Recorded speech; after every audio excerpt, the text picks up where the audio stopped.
Good afternoon everyone.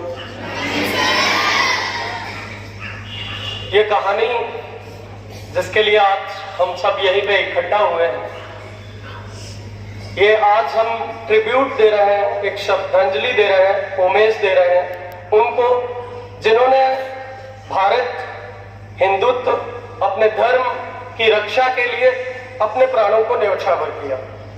तो इस कहानी की शुरुआत होती है कश्मीर से, जहां से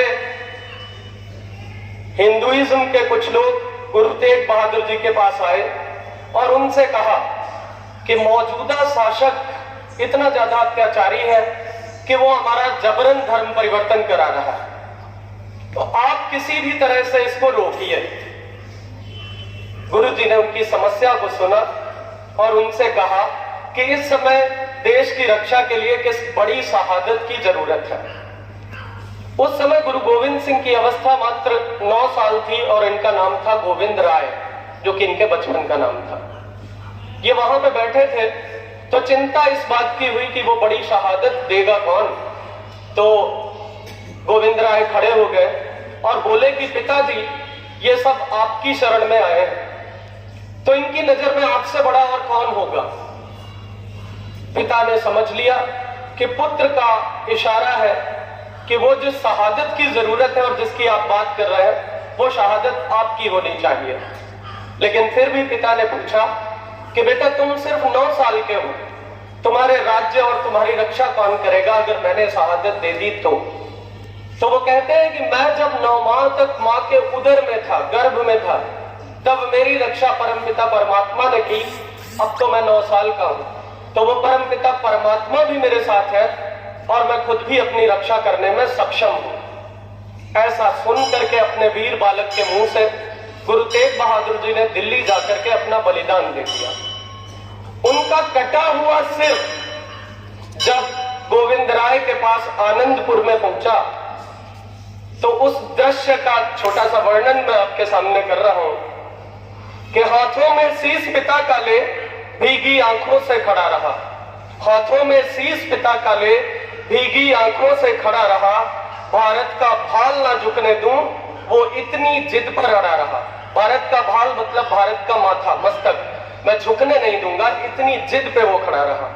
थी उम्र भले बालक जैसी, पर शीश झुका होगा यम का। कंपित सल्तनत हुई होगी, मन कांपा होगा तन का।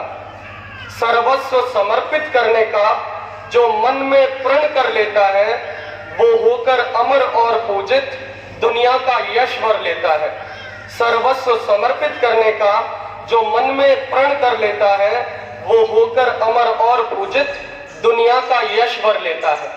तो 9 वर्ष की उम्र में अपने पिता को शहीद कराकर सन 1699 की बैसाखी को एक ऐसी कौम बनाकर जो जुल्म के खिलाफ लड़ी, क्योंकि गुरु गोविंद सिंह जी हमेशा एक बात कहा करते थे कि जुल्म करना अगर पाप है तो जुल्म झेलना उससे भी बड़ा पाप है। तो उन्होंने अपने उस कौम को यही सिखाया कि हमें जुल्म झेलना नहीं है।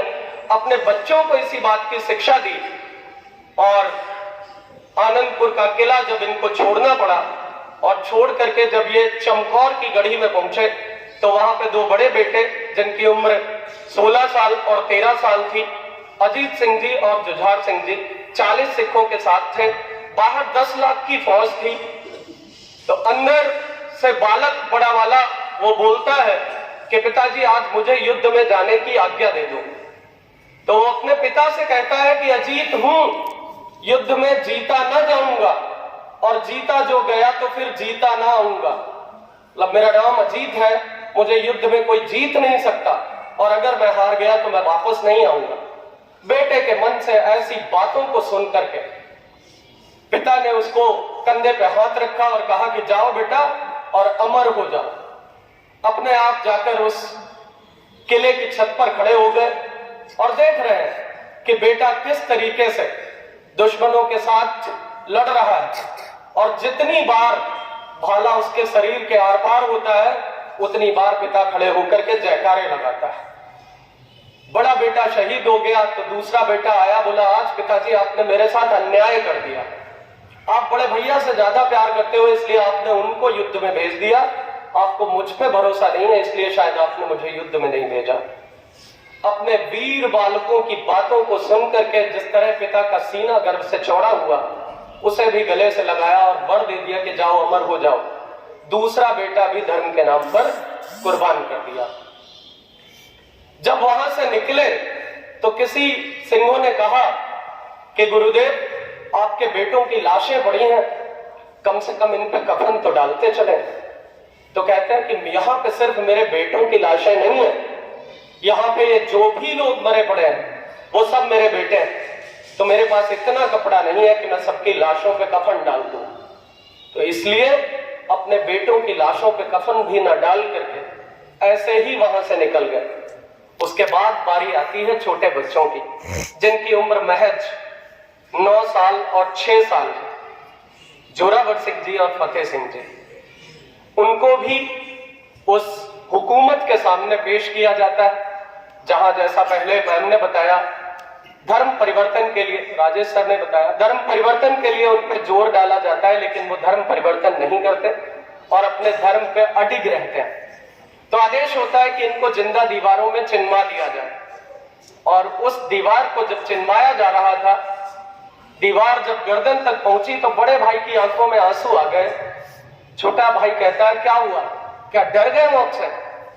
तो बड़ा भाई जवाब देता है कि डर नहीं गया, डर सिर्फ इस बात का लग रहा है, या बुरा सिर्फ इस बात का लग रहा है कि दुनिया में पहले आया मैं हूं और दुनिया से पहले जा तू रहा है।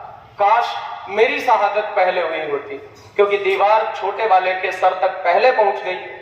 उस दीवार को जब गिराया गया तो ये दोनों बेहोश थे, अभी इनकी मौत नहीं हुई थी, नब्ज चल रही थी। इन दोनों की गर्दन को धड़ से अलग कर दिया गया। इस तरीके से इनकी शहादत हुई।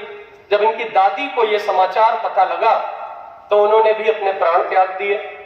और इस तरीके से शहीद पिता के पुत्र गुरु गोविंद सिंह जी और शहीद बच्चों के पिता गुरु गोविंद सिंह जी, जब उनसे युद्ध के अंत में पूछा गया कि आपने अपना सब कुछ गंवा दिया, आपके 4 बेटे थे, वो चारों चले गए, अब आप कैसे जिएंगे? तो उन्होंने हम सब की तरफ इशारा करते हुए कहा कि इन पुत्रन के शीश पर मैंने वार दिए सुत 4 हुए तो क्या हुआ, जीवित कई हजार। यानी हम सभी को उन्होंने अपना पुत्र कहा। हमारे देश के लिए, हमारे धर्म के लिए उन्होंने जो बलिदान दिया, उसको नमन करने के लिए, उसको ट्रिब्यूट और होमेज देने के लिए हमारी सरकार ने इस नए सिरे से इस कार्यक्रम को पुनः शुरू किया। ये पूरे भारतवर्ष भर में 26 दिसंबर से 26 जनवरी तक पूरे 1 माह के लिए वीर बाल माह मनाए जाने की घोषणा की गई। उसी को हम सभी उनकी शहादत को याद करते हुए यहाँ पे इकट्ठा हुए। इन सभी शहीद दिवसों को मनाए जाने का या इन वीरों की गाथाओं को आप तक पहुंचाए जाने का मात्र एक मकसद है, और वो ये कि अगर कभी हमारे देश और धर्म को हमारी आवश्यकता पड़े तो हम कतई किंचित मात्र भी अपने कर्तव्य पथ से पीछे न हटे, और जब कभी भी हमारे देश को हमारी जरूरत हो तो हम हंसते हंसते बलिदान हो जाए, क्योंकि बलिदानियों की ही गाथाएं लिखी जाती हैं। Thank you so very much.